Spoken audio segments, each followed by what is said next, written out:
Okay, so That's you're great. ready for the interview. Yeah. I've got a cup of tea. I'm ready to go.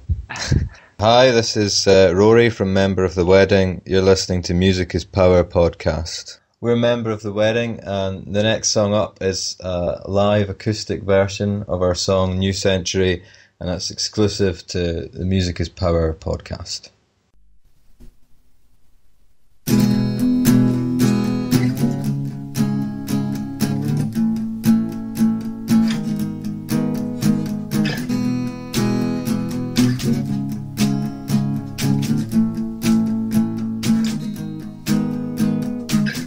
You can get it how you want it, anytime you like. But let's not get so sentimental, they could never get it right. Your heart is bloody revolution, your name leaves ashes in the park.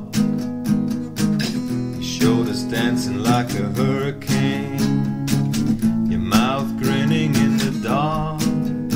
I know you say you find it hard running to my door each night. When's the change gonna start? We've been waiting for you to give the green light. It took long enough to save yourself when you should have tried to win their hearts. But you never wanted to give in the time it takes to leave, a new century will start. You dip your toes into the water, watch your reflection sail you home. Above the waves it's such a torture, you left your dive and watch it home. Your eyes are swimming in the history, your legs are kicking against the pricks. You walk to town just like a hunchback, sitting pretty, turning tricks. I know you say you find it hard running to my door each night. When's the change gonna start? We've been waiting for you to give the green light. It took long enough to save yourself when you should have tried to win their hearts.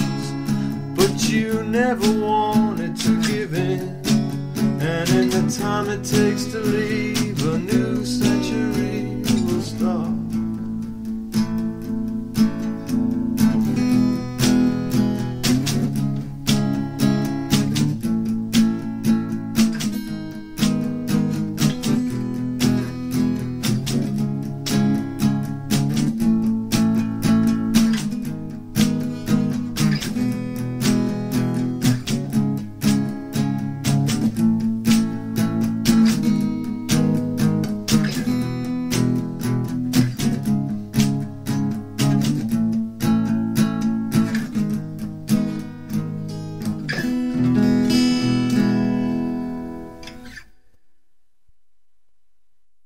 So joining me here today in Music is Power podcast is Rory from Member of the Wedding. Hello there.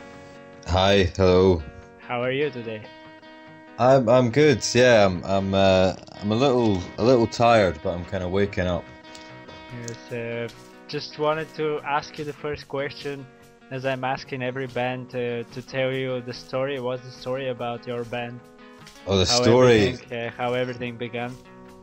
Well, originally, we've had a few different sort of lineups for the band. I'm the only sort of original member, but the lineup that we've got now, that's the kind of good lineup that we like, started kind of May maybe last year, but I had written quite a lot of songs on my own, and there was one lineup actually that was just me. So I got a bit lonely just talking to myself. So it was good to get other people in. But we got Louisa in, who plays the bass and plays keyboards. So we met at a gig one night and she said she could play the bass. So I said she should join the band. And one of my friends, Stephen, plays the drums, so we kind of invited him along to take part in a kind of practice, kind of rehearsal thing, and he was really good. So we just kept him. We kept telling him to come back, and he kept coming back, which was good. So that's kind of how the lineup, how it all started. So there's three of us really making a bit of a racket together. So that was 2006, the year. 2006, sorry, 2006. Yeah, well, I started writing the songs in sort of the end of 2006, and we got Louisa and Stephen sort of joined in 2007. So we've kind of been playing gigs and stuff since summer 2007, I think. So we've not been playing together too long. Yeah, but can you tell me? The second question I always ask is about the name. Can you tell me about the name? Well, the name just is a book by Carson McCullers, and I mean it's a book I quite like, but I just thought it was a cool name. We didn't actually. Normally, I think a lot of bands, have a few different names, and usually swap them around. But that was the only name I ever had for this band. But it's quite good because we've got like a girl in the band as well. It kind of fits into the wedding theme, because we're trying to get a bit of a wedding theme going. So I mean, I usually dress in really bad suits when we're on stage and stuff like that. So we're trying to make it look like we've maybe been at a wedding as well. So it kind of has quite a lot of good themes in it. So it just kind of works. But that's the only name we ever had. And as you said, your band is a quite, a new band. Yeah. And what do you think? I mean, do you will release an album soon or EP or I don't know? Because I'm asking the bands this question, and as you know, I usually have interviews with not so familiar bands and some indie bands as well, and they saying the most of the time that usually they do AP or something like that and not an album. And what do you think about it? I mean, do you prefer to do an album or just an AP or? Well, we've never really been in the studio before together as a band. We've always just recorded stuff in my bedroom. But we're hoping to go into the studio soon. But it's all, I suppose, money a lot of the time. It's how much studio time you can afford and all that. So I think we'll probably try and record an EP, and then I mean, we'd love to do an album, but I think we'll probably do an EP and try and put it out early next year. And if we get a good response, I suppose, who knows? But we've got a lot of songs. I mean, we've probably got 30 or 40 songs. Not all of them are particularly good, but we've got a lot of material there. So, but I think an EP or a single or something, a kind of small release first, is probably what we'll try and do.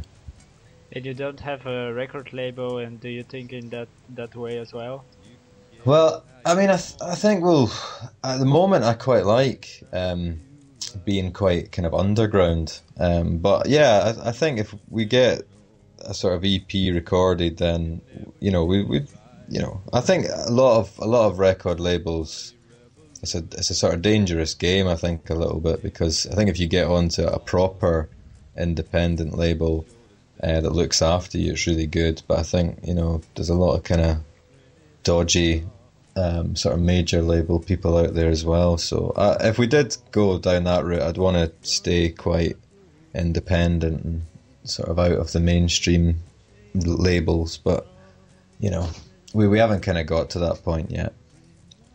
And your sound, actually, I mean, your voice actually is a pretty strong voice when you're singing, especially this song, New Country, right? The New Country. New Century, yeah. New Century. Because this song will be played in the podcast after the interview. So can you say more about it? And I just wanted to add to my question. Do you think that your voice sounds like the Doors or something like that? I mean, It's because I Oh, think really it's well, very strong voice. oh, thanks. I've not heard anyone compare it to the Doors before, but I quite like the Doors. So that's good. I don't know. Some people have said it's because I sing quite a deep voice. So sometimes people have sort of talked about, I don't know, other singers that sing in deep voices like Johnny Cash and people like that. But I don't know. I mean, that's just the way I sing. I used to try and sing. I was in a band when I was about 17 or 18, and I used to try and sing a lot higher, and it was a hellish sound. I mean, it was it was horrible. But I started singing along to Leonard Cohen albums and realised the reason it didn't sound good is because I need to sing lower than that. So, but yeah, the song that you're going to listen to is just really about it's about someone not making their mind up, and when maybe they do make their mind up, it's too late, you know. So it's about procrastinating about things, which I kind of sometimes do. I see. And I just wanted to ask you, what do you think about the indie music as well? As Music is Power podcast is considering of playing indie bands, and Yeah. what do you think about it? And do you think as well that your band is an indie band? Yeah, well, I think, I mean, a lot of like stuff that's, I mean, I think indie music now probably doesn't, I don't know if it means that much anymore, you know. I think in the 80s, you know, if you were in an indie band, it would mean you were in a band that had a very definite sound and a definite kind of definite ideas about things. But I don't know. I think now that a lot of, like in Britain anyway, I think most indie bands are terrible. You know, bands that are popular anyway. You know, I mean, a lot of bands like, you know, I don't know, the Kaiser Chiefs and things like that. I would say they're pop bands, but they're called indie bands. You know, so I don't know. Indie to me is bands that sound quite unique, and you know, I think you play a lot of stuff like that. There is a lot of stuff like that out there, but it's not always what people hear on the radio normally and stuff like that. So I don't know if that answers your question, to be honest, but it's, you know, it's my ramblings about it. So do you think you're an indie band as well? Oh, well, I don't know. I think we are. I think on our MySpace we describe it as gothic soul. So I think that's what we are. We play gothic soul music. That's what I'm going to call it. But yeah, it's kind of, it's independent, I think. I don't think we sound like a lot of other bands. So I suppose it is kind of indie in its original meaning. That's what we're hoping for, not to sound too pretentious. And last question about the indie, because I'm really into it. Do you think that indie can be a genre of music as well? Well, yeah, I think that's what I was trying to kind of say earlier. I don't think it really is a genre anymore, because I think, you know, indie, I mean, Britney Spears would release her singles on an indie label. You know, it was an independent label, but I mean, it's not indie music, obviously, Britney Spears. And, you know, I don't think it really, I think there's so many bands, as I say, like, you know, Coldplay, some people would call that indie, some people would call what we do indie, or some people would call the Magnetic Fields indie. You know, I think it just depends, and I don't think these bands necessarily sound like each other. So I don't know. I think it's more, it's probably more a sensibility than a sound.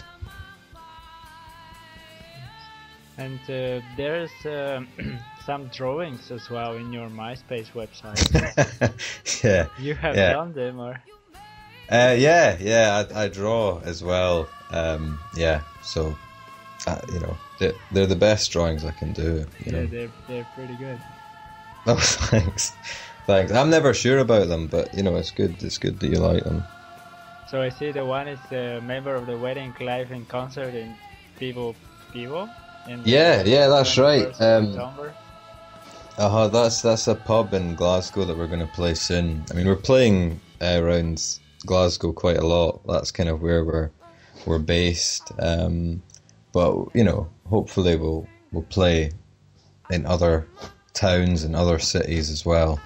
But Glasgow, it's got there's quite a lot of venues to play in Glasgow, and there's some good people there promoting indie music and stuff like that. So yeah, the Pivo one's coming up. So yeah, if anyone is in the Glasgow area and wants to come along, then we're going to be there in October.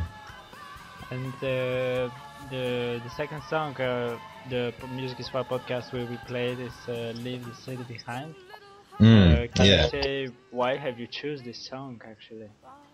It's just it's a song. I like it. I think it's quite a good recording, and it's quite basic. It doesn't really have any drums in it. It just has a sort of tin full of coins that I shake for the drums, and I don't think you hear enough of that out there. You don't hear that very often. So I want people to hear that. I want people to hear the sound of a tin full of coins being shaken instead of drums. Tell me a fun story about you involving a concert of you. Is there a funny story to tell about? Tell me. Yeah. There's actually the first gig that we did properly as a band was quite funny because at the time it was just me and Louisa who were in the band, so there was only two of us, so we didn't have a drummer, and we were playing in this festival in Stonehaven that's up sort of near Aberdeen, and we'd sort of travelled up there, and I brought a keyboard up with me. The plan was that I was going to just plug a keyboard in, a Casio keyboard, and that was going to provide the drum beats and stuff. But when we got there, another band said we could use their drummer, this Spanish guy.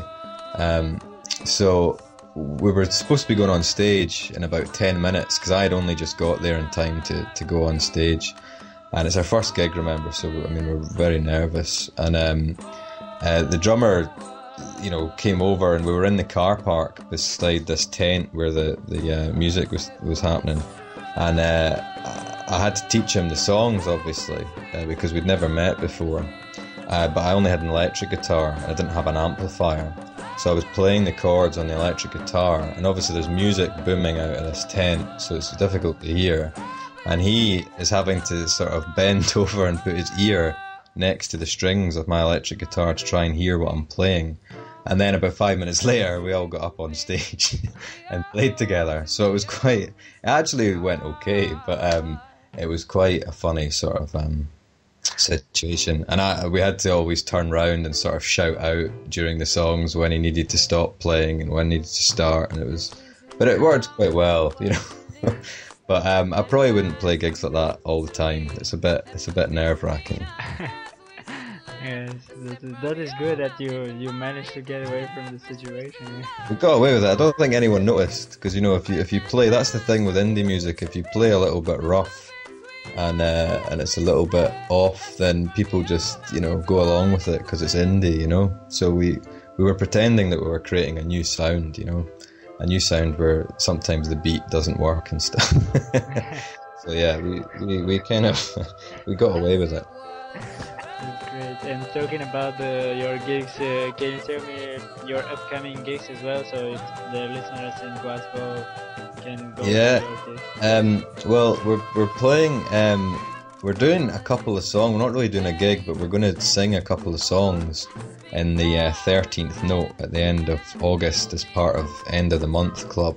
So that's not really a gig, but we're just going to sort of turn up and help out and sing a couple of tunes. But our next proper gig is the Pivo one in October, but we're hopefully going to play some other ones as well around then. So we're maybe going to be playing McSorley's, but I don't know the date for that, so the best thing is to check our MySpace page because we'll put all that stuff up when we know. But yeah, there should be like 2 or 3, but we're going to try and get into the studio in the next couple of months, so we're not going to play too many. We're going to play maybe 2 or 3 and then go in and try and record this EP. So this Pivo concert, it's a free gig, we should say that. It's free, yeah, it's free, and it's I've not been before, but I've been told it's a nice place and there's other bands playing and it'll be a good one, for sure. a good one to come to. And so if there people want to go and check out your gigs or your songs or everything, just go to your website, your MySpace, Yeah, myspace.com/member of the wedding. that's right. Yeah, Okay. that's it. If you just go there, that's where we've got all our songs up and details of gigs and drawings, as you were saying. I mean, Yes. there's always more drawings going up there as well. So yeah, that's where it's all happening at the MySpace page. Okay, thank you very much for the interview. I just wanted to ask you if there's something you just want to say that you didn't have the chance to say it. Just we hope to see people at the gigs, and you know, if you like the songs on the MySpace, get in touch with us. You know, send us a message. Okay, the first band is the Broken Social Stand. Big. I like them. I've not got too many of their CDs. Louisa in the band, I think, is more of a fan, but I like them. But they have a very big sound, and yeah, they've got some good songs. I like the song Shoreline, and I quite like Leslie Feist, and she's obviously in the band. So yeah, they're good. They're good bands. You know, they make a nice, pleasing sound. And the next band is the Vaseline. Courageous. It's the first because they're a Glasgow band, and I think they're a good example of an indie band, you know, because they sort of stuck to their principles and made a really raw sounding music that just kind of, you know, it wasn't fitting into any particular scene at the time, but it was good, you know. And Betty and Sebastian. Jangly. Because they're very jangly kind of sounding music, you know. And they're good as well, you know, they're good, they write really good pop songs. And again, they're kind of good Glasgow band, so yeah, we like them a lot. And Wolf Parade. Interesting. I think I like Wolf Parade as well. Yeah, they're quite. I mean, they make they kind of, their new album's quite prog rock, and I don't normally like prog. You know, I don't like stuff that goes on too long, but I think they do it quite well. And they're one of the few bands that would make me listen to that kind of music. You know, because I think they do it really well. And the last band for you is the Member of the Wedding. I don't know. I can't answer that. You know, I can't talk about my own band. That's biased. You'll have to ask someone else. The next time you do this with another band, you'll have to put that in with them and see what they say. But I don't know. You know, I'm not in a position to answer that. What pops you in your mind? Do you send something else? That some words pops you in your mind when you hear the name your band? I don't know. I mean, obviously, I think we're getting there. I think we could be good one day. You know, I think we're quite a rough and ready band. You know, we're not really musicians, so we don't really know what we're doing a lot of the time. But I don't know one word that would really encapsulate that. You know, confuddled. It's a made-up word. Confused. That's kind of what we're like. I think we're a confused band sometimes.